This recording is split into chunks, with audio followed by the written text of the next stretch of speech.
Apocalipsis 3:9. ¿Qué decía? Hablaba allí de una sinagoga de Satanás.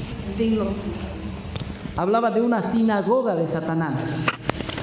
Entonces, cuando la Biblia habla de una sinagoga de Satanás, entonces está anunciando que después del año de 1844 iba a haber una diferencia bien grande entre el pueblo de Dios y la sinagoga de ¿quién? De Satanás. Ahora, mire, este es como un principio. ¿Cómo se forma la sinagoga de Satanás? Es desde 1844 en adelante. ¿Cómo se forma la sinagoga de Satanás? Y mire, y aquí el Espíritu de Profecía menciona y dice: comenzaron esa obra satánica, ¿dónde? ¿En qué consistía la obra satánica? Es la pregunta. ¿Puedes responder, hermanos? ¿En qué consistía la obra de Satanás? Oponerse al mensaje. Muy bien, de oponerse al mensaje. Y aun cuando el Espíritu Santo daba testimonio firme de que el mensaje era verdadero y que deberíamos aceptarlo, entonces dice que ellos lo odiaron mucho más. ¿Y por qué se lo odiaron? Porque no quisieron humillar sus corazones para arrepentirse. Hermanos, uno de estos días, no les digo dónde, pero siempre digo, pero son cosas que nos pasan en el ministerio, ¿no? Y saben, hermanos, un día estábamos conversando con unas personas y había unos problemas. Y yo le digo a la persona, ¿sabe? Cambia y todo va a cambiar. Y se reculó 2 pasos atrás y me miró: hermano, ¿qué me está diciendo? ¿Qué quiere decirme con eso? A ver, explíqueme. Y luego le vuelvo a repetir: cambie y las cosas van a cambiar. Y la hermana se molestó, se quedó bravísima. ¿Usted me está diciendo que yo tengo que cambiar? Ahora, hermano, si a mí me dice que yo tengo que cambiar, ¿por eso tengo que enojarme? Levante la mano a ver aquí, los que están aún 40, 50 años en la iglesia bautizados. ¿Necesitamos cambiar o no necesitamos cambiar? Yo necesito cambiar. Yo necesito que ustedes oren por mí. Y en algún momento necesito que alguien me aconseje, que alguien diga en realidad que necesito mejorar. ¿O no es así, hermanos? Yo necesito, pero imagínense si alguien se enoja porque le digo que tiene que cambiar y está en la iglesia. ¿Y cuántos años bautizados en la iglesia? Y la persona piensa que no tiene que cambiar. Eso es espíritu laodicense. Eso es un espíritu de vómito. Eso es un espíritu de tibieza. Cuando la persona cree que está bien, pero cuando todo anda mal. Hermanos queridos, entonces aquí, ¿cómo en realidad la iglesia o las instituciones se convierten en sinagogas de Satanás? Y miren, y aquí dice, no quisieron humillar sus corazones para arrepentirse, para dar gloria a Dios y reivindicar ¿qué cosa? Su justicia. Así fue para el año de 1888. La iglesia dejó de ser un pueblo reformador. ¿Ya? Dejó de ser un pueblo reformador. Apocalipsis. Quizá un poquito, podría contextualizar 1888 para... Sí, por favor. ¿Qué pasó? Ya, correcto. Es que, claro, el tema no es tanto de explicar eso, pero está bien, está bien. Entonces, mire, aquí hay 2 fechas, si ustedes se dan cuenta aquí, esto es interesante, mire, aquí, para entender 1888, un poquito. ¿Qué pasó en el año de 1888? La palabra de Dios confirma que un poder ha cortado el cable que los aseguraba a la roca eterna. Entonces, hemos dicho que la roca eterna es nuestro Señor Jesucristo, es el fundamento de la iglesia. ¿Recuerdan el primer día? El fundamento de la iglesia, ¿quién es? Es Cristo. ¿Quién camina en medio de las 7 iglesias? Es nuestro Señor Jesucristo. Una iglesia sin Cristo deja de ser el pueblo de Dios. Entonces, enfatizando aquí, un poder ha cortado el cable que los aseguraba a la roca eterna. Para el año de 1888 se confirma este problema grande. Entonces, ¿qué vino en el año de 1888? Viene el mensaje de la justicia por la fe, o el mensaje de la justicia de Cristo, predicado por Jones y Waggoner, que fueron los instrumentos de Dios para traer el remedio a la iglesia que estaba en un estado de ¿qué? De Laodicea. Ahora, ¿aceptaron el mensaje? Es la pregunta. Y aquí ya venía como un testimonio. No aceptaron el mensaje, pero no todos. Según la historia dice que la iglesia, el pueblo de Dios, en ese año quedó dividido en 3 partes. Una pequeña minoría que aceptaron con gozo el mensaje. Una segunda parte que se quedaron confusos y a medias. Y una tercera parte que habían rechazado directamente. Y sabe, el problema era que los que habían rechazado así de frente el mensaje eran la mayoría pastores y ministros, dirigentes, personas de influencia en el movimiento adventista. 1888, por si acaso. Correcto, en el año de 1888. Era una conferencia general que se llevaba a cabo en Minneapolis. Correcto. En esa conferencia general se empezó a predicar, los hermanos Waggoner y Waggoner empezaban a predicar el tema de la justificación por la fe o la justicia de Cristo. Y ahí la dirigencia, los pastores, los dirigentes, no aceptaron el hermano, porque incluso el presidente, el enfermo, mandó una nota diciendo que no aceptaba ese mensaje. Correcto. La hermana Guay escribe que habían confiado plenamente solamente en la ley, miraban la ley y decían, estamos salvos. Se volvieron muy legalistas, ¿no? Ya, entonces ahora mire, aquí hay una fecha, Minneapolis, 17 del 10 del 04 al 11 en el año de 1888. Entonces, un poco antes de esa conferencia de Minneapolis, en Estados Unidos ya el cable estaba cortado. ¿Había necesidad que venga el mensaje entonces para esta fecha? Sí, porque se tenía que reconectar el cable que unía a la iglesia a la roca eterna. Pero el efecto, ya estamos mencionando, no fue positivo en la gran mayoría. Pero sí, hermanos, positivo en la minoría fiel, en el remanente, en realidad, en ese tiempo. Y ahí, para investigación de ustedes, hermanos, en ese año, justamente en el año de 1888, en la palabra del Señor, el Espíritu de Profecía menciona y dice que el ángel de Apocalipsis 18 bajó y comenzó su obra dentro del movimiento adventista. Y fue el movimiento de reforma profetizado dentro del adventismo. ¿Sí? Entonces, todo cuadra, todo está en armonía, el plan de Dios prosigue. Entonces, hermanos, la iglesia había caído, dice, en un estado de Laodicea. La presencia de Dios no estaba ya en su medio. Y ahí hay muchos textos del Espíritu de Profecía cuando dice la voz de Dios que antes se respetaba en la conferencia general ya no es la voz de Dios. La iglesia seguirá haciendo su trabajo, organizando de acuerdo a su manera, pero Dios ya no lo está guiando. Porque el otro ángel que vino en 1888 iba a guiar, iba a dirigir la obra del Señor. Ese era el cuarto. Y ese era el cuarto ángel, el movimiento de reforma profetizado dentro del adventismo. Ya, entonces aquí, el pueblo de Dios, a quien le ha sido encomendada la sagrada verdad, está dominado por una pasmosa como apostasía. Hay otros párrafos que dicen la muerte espiritual le vino al pueblo de Dios. La apostasía fue la causa, dice, de su vuelta. ¿Para dónde? Para Egipto. Y la iglesia se iba firmemente, dice otra vez, para Egipto, para el mundo. Entonces, ¿por qué? Porque dice, estaba dominado por una pasmosa apostasía. ¿Qué se puede hacer sin Cristo, hermanos?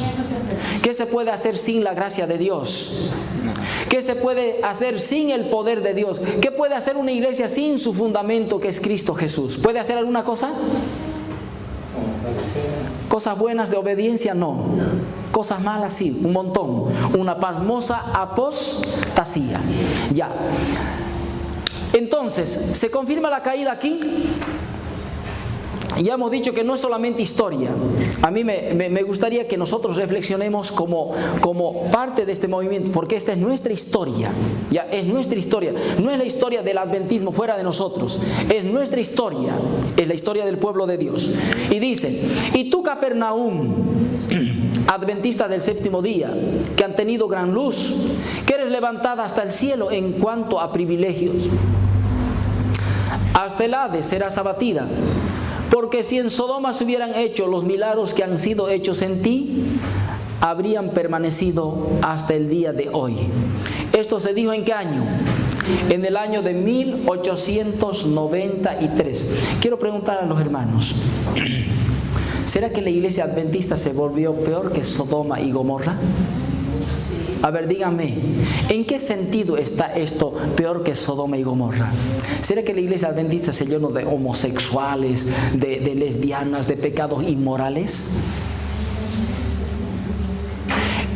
¿En qué sentido dice que en materia, cómo dice?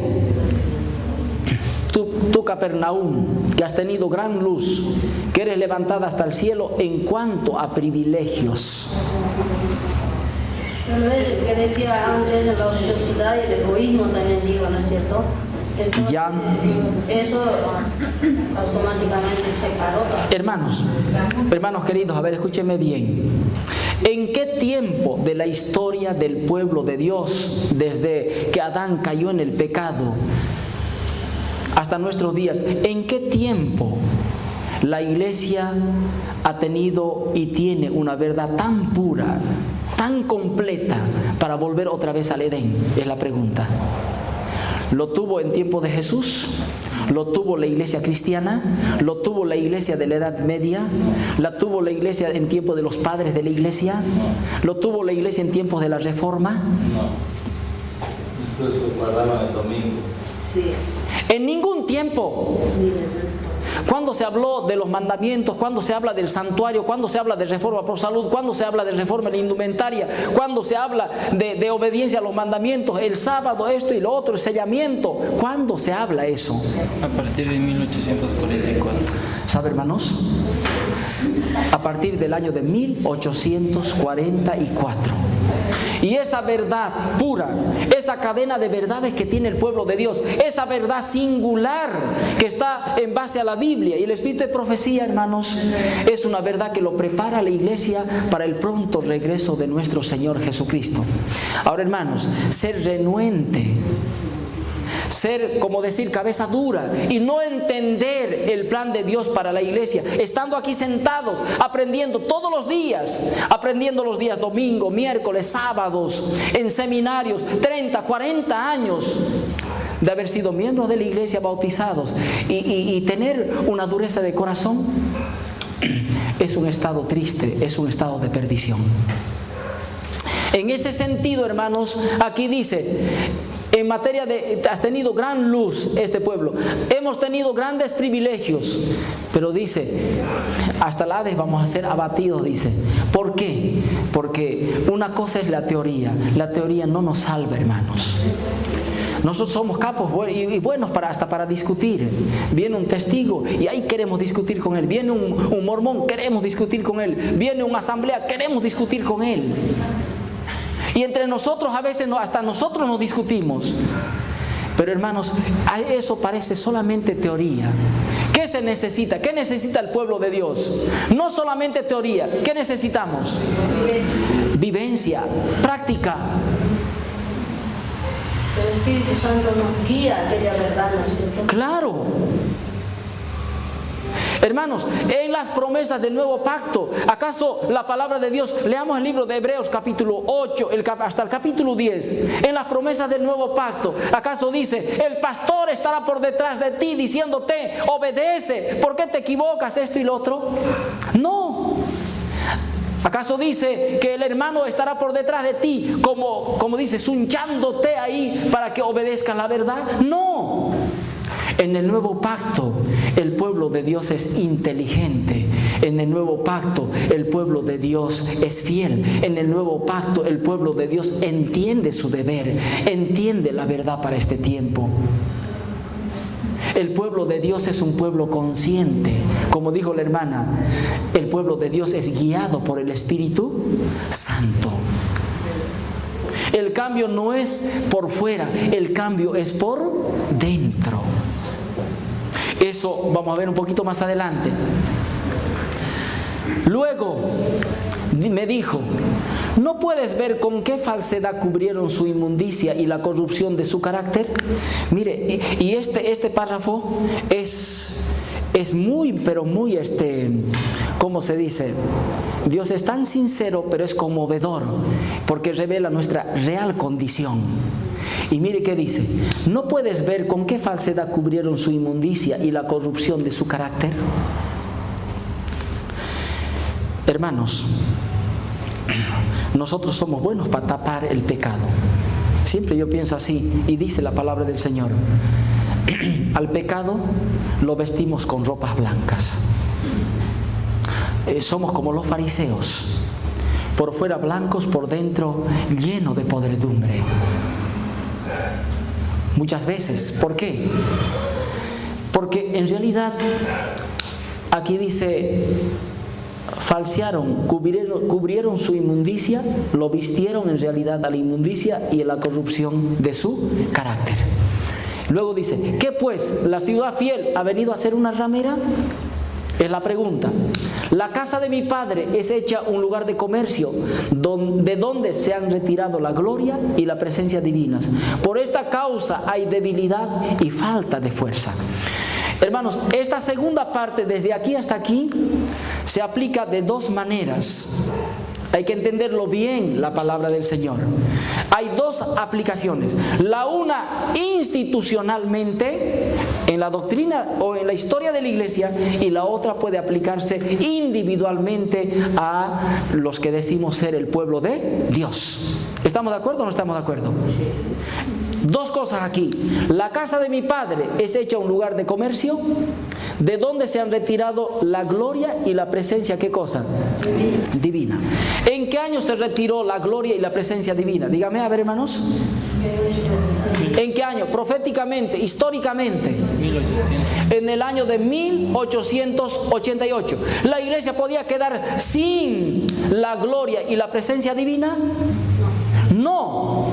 Ahí viene el mensaje de 1888 trayendo la solución, trayendo la gloria y la presencia de Dios.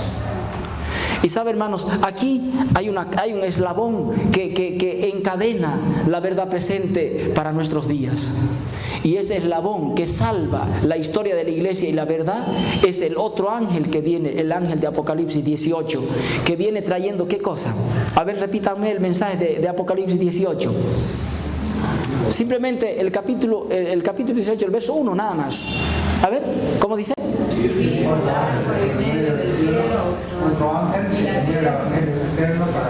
No. Eso dice Apocalipsis 14, 6, dice eso. 6. Yo estoy diciendo Apocalipsis 18, 1. A ver. Hermana Gaby, hermana Gaby, ¿qué dice? Después de esto vi otro ángel descender del cielo con gran poder y la tierra fue nombrada con su gloria. Muy bien. ¿Qué acompaña al otro ángel? Como lo llamamos el cuarto ángel. ¿Qué acompaña a ese ángel cuando viene y desciende? Acompaña la gloria de Dios. ¿Qué perdió la iglesia aquí? Se ha retirado la gloria. Bueno, hermano, nuestro hermano está contento con la gloria, ¿verdad? ¿Ya? Pero aquí en realidad habla de la iglesia. Ya habla de la iglesia. Entonces la iglesia perdió la gloria y la presencia divina. Hermanos, entonces el pueblo de Dios así no podía caminar. Por eso viene el mensaje de 1888. El ángel de Apocalipsis 18. Ahora dice, por esta causa hay debilidad y falta de qué? De fuerza. Hermanos, ¿cuándo nos volvemos débiles y faltos de fuerza? ¿Cuándo nos volvemos tibios? Cuando la presencia de Dios no está con nosotros. Cuando la presencia de Dios se está retirando. Y esa causa para que se retire sería la negligencia, no leer, tal vez no estudiar y no dedicarse a estar a medias así. No comprender nuestra identidad, quiénes somos, por qué estamos aquí. ¿Por qué soy vegetariano? ¿Por qué me visto bien como Dios quiere? ¿Por qué guardo el sábado? ¿Por qué guardo la ley de Dios? ¿Por qué creo en el sellamiento? ¿Por qué creo en la segunda venida de Cristo? ¿Por qué creo en el santuario? ¿Por qué creo en la intercesión? ¿Por qué creo en la justicia de Cristo? ¿Por qué debo leer la Biblia? ¿Por qué debo orar? ¿Por qué debo hacer la obra misionera? Si usted no entiende eso, entonces ahí está el problema. Ahí está el problema. Miren, el mensaje a la iglesia de la Odisea. Este mensaje representa la verdad, solamente la verdad y nada más que la verdad. Esto lo sabemos, pues el que lo imparte es ¿quién? El amén, el testigo fiel, o el así sea. El que principió, o el principio de la creación de Dios, el que principió la creación de Dios, por lo tanto conoce cabalmente su creación. El testigo fiel y verdadero, él dice, yo conozco tus obras. Entonces, hermanos, el testigo fiel es el dueño de la mercadería. El testigo fiel tiene el oro, tiene las vestiduras blancas y tiene el colirio. El testigo fiel, el amén, el que tiene el principado, la primacía de la creación. Entonces, él dice todo lo que estamos mencionando que es verdadero y cierto. Ahora, para nosotros, si hablamos de un estado de la Odisea, si hablamos de un estado de tibieza, de un estado de falta de ánimo, de muchas cosas que hemos hablado hasta aquí, hermanos, el pueblo de Dios necesita entender que el testigo fiel es el que tiene que hacer un trabajo muy especial en nuestras vidas. Y Él lo dice contundentemente, y Él lo ha dicho con juramento, que la verdad que tenemos es especial. El pueblo que somos es un pueblo especial. El mensaje que tenemos es un mensaje especial. El tiempo que vivimos es un tiempo especial. Porque estamos muy próximos, hermanos, a volver otra vez ¿a dónde? Al Edén. El testigo fiel dice que este pueblo es el pueblo que tiene que predicar el evangelio. El testigo fiel dice que la verdad que tenemos es la verdad presente para nuestros días. El testigo fiel dice que si no vives la verdad, también hay un fin. El caso ya está decidido. Entonces, hermanos, el pueblo de Dios tiene una solemne responsabilidad hoy. Y mire, ¿en qué consiste el amén? Hablé con ustedes un poquitito, no estuvieron muchos el primer día. Hoy vamos a repetir un poquito. ¿Qué significa el amén del testigo fiel? Y por si acaso, no lo está diciendo en tiempos de Éfeso. El testigo fiel lo está diciendo en tiempo de la Odisea. Y el tiempo de la Odisea es el tiempo de la iglesia desde 1844 hasta cuando se termine el tiempo de gracia. Quiero preguntar a mis hermanos, ¿usted qué cree? ¿Cuánto tiempo falta para que se termine la gracia? A veces nosotros nos desviamos de nuestra preparación y decimos, muy bien, el Papa León XIV va a dictar la ley dominical. Estados Unidos ahí con Donald Trump se van a unir y ya está listo la ley dominical. El otro dice, ya viene el tiempo de angustia. El otro está hablando de la Agenda 2030 como si fuera el fin del mundo. Otros están hablando que ahora con todo lo que está pasando en Jerusalén, en Israel, y los bombardeos de los iraníes hacia Jerusalén, y todo esto va a promover que se termine la construcción del tercer templo, los sionistas, ¿verdad? Y dicen que se va a construir el tercer templo y luego el Papa va a poner su sede allá y el otro y listo.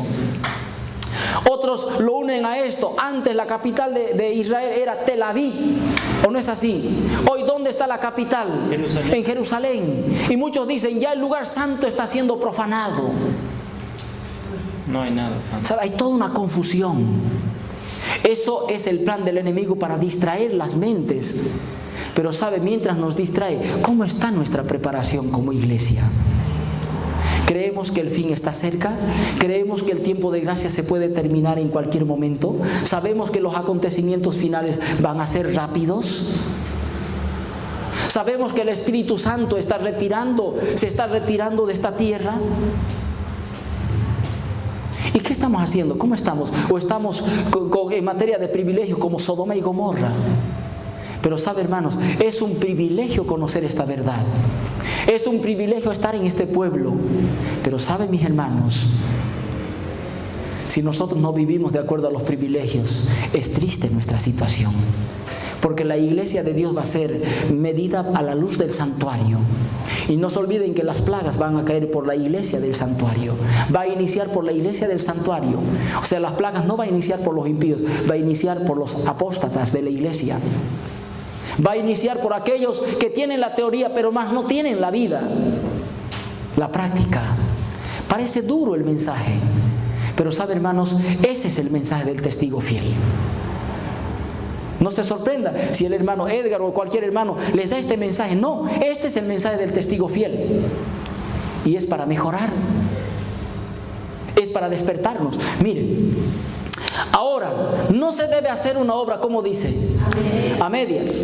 El Señor necesita hombres y mujeres firmes y decididos que estén en la brecha reparando el vallado. Los ministros, escuche bien este énfasis, los ministros y nuestras iglesias deben dar un testimonio decidido. Su palabra no es sí y no, sino es sí y amén. ¿Quiénes tienen que dar un mensaje decidido? Los ministros. ¿Quiénes tienen que dar un mensaje no a medias? Los ministros. Pero ahora viene la segunda parte. ¿Y nuestras iglesias? ¿Quiénes son las iglesias? Son ustedes. Hermanos, el pueblo de Dios no puede dar un mensaje a medias, no puede dar un mensaje incierto. La trompeta no puede tocar inciertamente, porque si la trompeta y el atalaya se debilita, el pueblo se va a debilitar. ¿Y de quién va a pedir cuenta el Señor? Entonces predique la verdad, diga la verdad, amoneste con la verdad, no con sus palabras, sino con la palabra ¿de quién? De Dios. Ese es el mensaje que Dios tiene para su iglesia. Y aquí la palabra del Señor lo va a confirmar. Ya hemos leído, ¿verdad?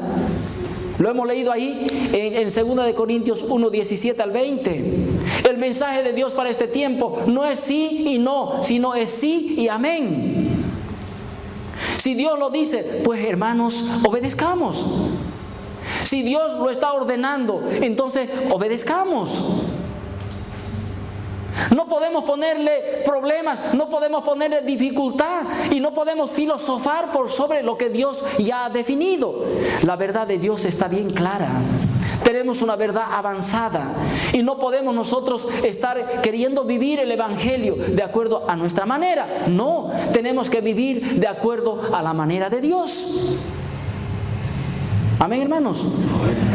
Eso es el sí y el amén. Esto dice el testigo fiel, porque si no vivimos así, estamos mal. Es muy difícil llegar al reino de los cielos así. Hermanos, dice, los ministros que predican la verdad presente no deben pasar por alto el solemne mensaje dirigido a los laodicenses. ¿Qué dice, hermanos? Vuelvo a leer. Los ministros que predican la verdad presente no deben pasar por alto el solemne mensaje dirigido ¿a quién? A los laodicenses. el testigo o el testimonio del testigo fiel no es un mensaje suave. ¿Sabe? Hoy estaba escuchando una conferencia hoy en la tardecita, ¿ya? Y el docente decía así: hermanos, no es tiempo de predicar suavemente, y similar a esto, ¿no? No es tiempo de predicar suavemente, es tiempo de predicar la verdad, y esa verdad tiene que llegar a lo profundo de nuestro corazón, tiene que partir nuestra vida, tiene que convertir nuestra vida, porque el fin está cerca. ¿Tienes razón? Sí. Sí, eso está escrito. Y aquí dice: el testimonio del testigo fiel no es un mensaje suave. El Señor nos dice: estáis más o menos, perdón, el Señor no nos dice: estáis más o menos bien. El más o menos bien es totalmente mal. Desaprobado. Hermanos, ahora miren, ¿cuál es el significado entonces del mensaje a las 7 iglesias? No estamos hablando, hemos mencionado muchas veces, no es solamente historia. Yo quiero, hermanos, que veamos la historia con relación a la doctrina. El pueblo de Dios, si conoce su doctrina, toca la parte mejor dicho, de su historia, pero si no toca la doctrina, lo que es en realidad y lo que debe ser el pueblo de Dios a través de los tiempos, estamos perdidos. ¿Qué hora son? Hermana Edgar, 8. Una cosita. Entonces ordene la unión que todos los ministros, obreros y pastores deben predicar aquel mensaje de la Odisea, porque a veces el mensaje es suave, como dice allá, y bien porque se ofende el pueblo, entonces el pueblo está durmiendo a veces. Entonces ese debe ser el mensaje, porque es el mensaje ahora, presente. Claro. No sabemos. Y sabe, hermana, y lo que usted dice es verdad. Un día yo llegué a una iglesia y el hermano me estaba esperando en la puerta y me dice: hermano, por favor, dice, quiero pedirle, por favor, no predique el mensaje fuerte. Claro, se ofende. Así la gente se ofende. No, hermanos. ¿Por qué tiene que ofenderse la gente por la verdad presente? El testigo fiel tiene que hacer zarandero. Claro. Entonces, si el Señor Jesús, el testigo fiel, le habla directamente, acepte el mensaje y no quede con un espíritu de rebeldía y desobediencia, con un corazón duro. Tenemos que mejorar. Este es el mensaje para el reino de los cielos. ¿Qué representa esto? Hermanos, ¿hasta qué hora vamos? Hemos comenzado a las 7, es 1 hora, ¿no? El miércoles. Hermano, no me gusta. Podemos quedar como una introducción aquí hasta aquí. Quizás el día miércoles podemos terminar. Sí. Y todavía esto es más largo todavía. Pero el día miércoles podemos avanzar un poquito más. ¿Les parece? Sí. Podía venir aquí el día miércoles. Pero unas 3 más, ¿está bien? Ya.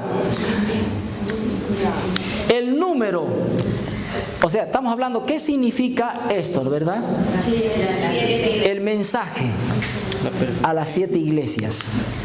Entonces, el número 7, ya hemos dicho, ¿verdad? El primer día indica algo completo y significa que los mensajes se extienden hasta el fin del tiempo.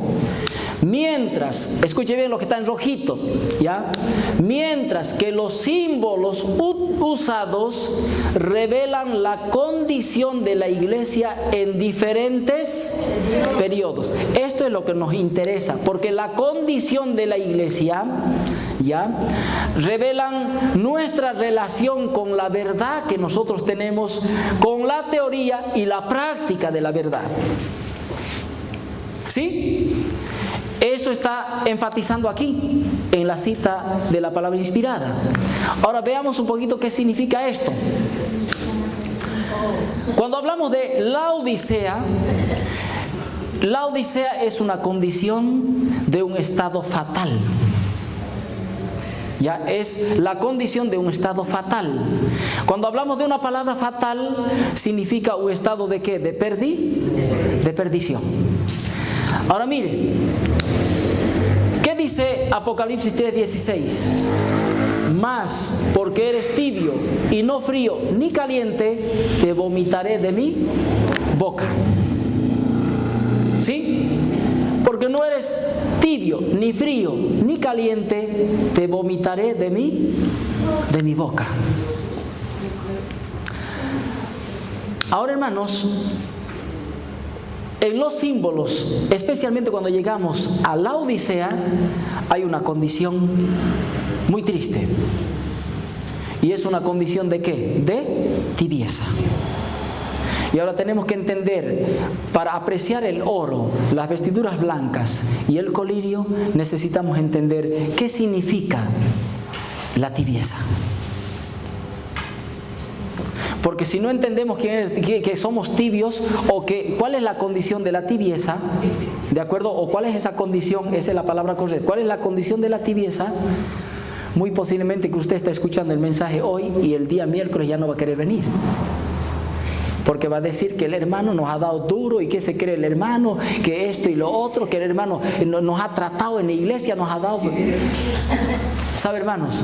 Y va a decir, ¿quién es? Yo no necesito cambiar, que cambien los otros, yo estoy bien. Pero mírenos la cara y si no viene el miércoles ya está.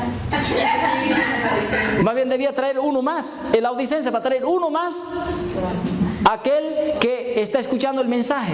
Pero el tibio, el que quiere quedarse con su condición, no viene y no va a traer a nadie más, ¿o no es así? Entonces, traer uno más, no solamente desaparecer, ¿verdad? Traer uno más.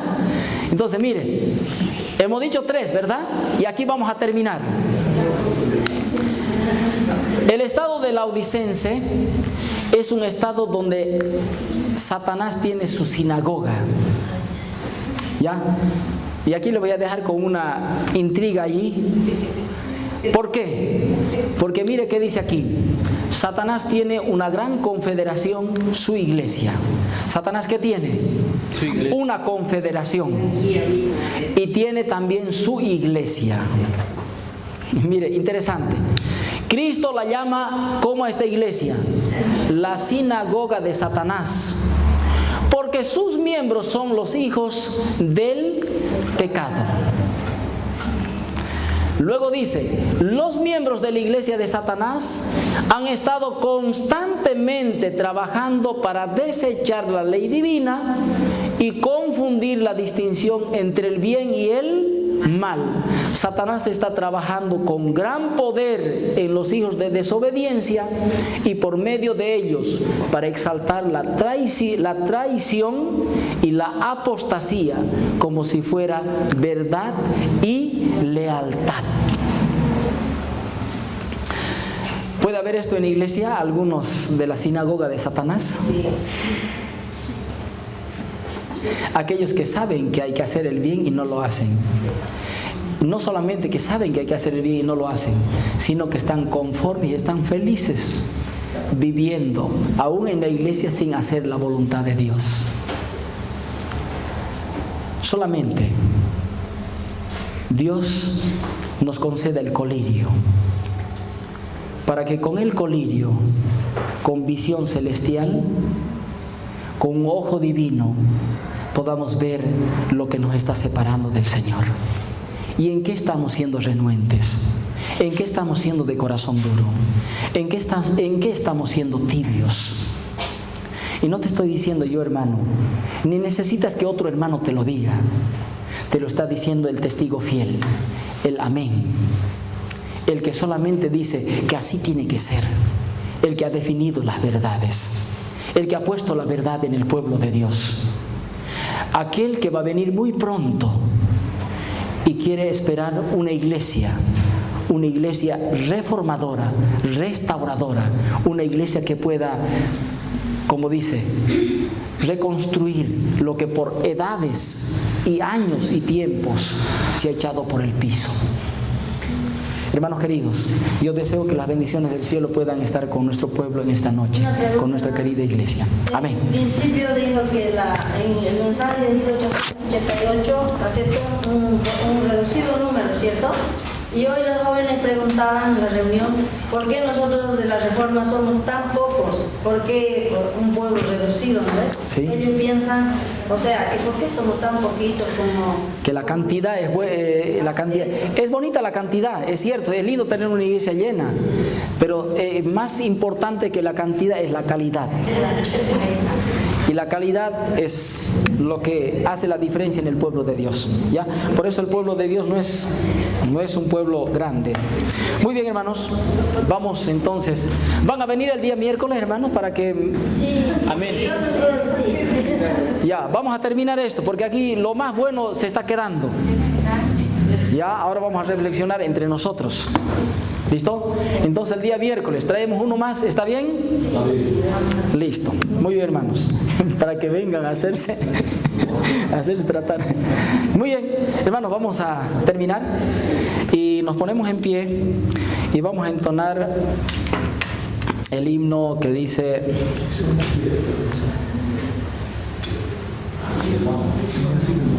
Contendamos 380. ¿Listo? 380.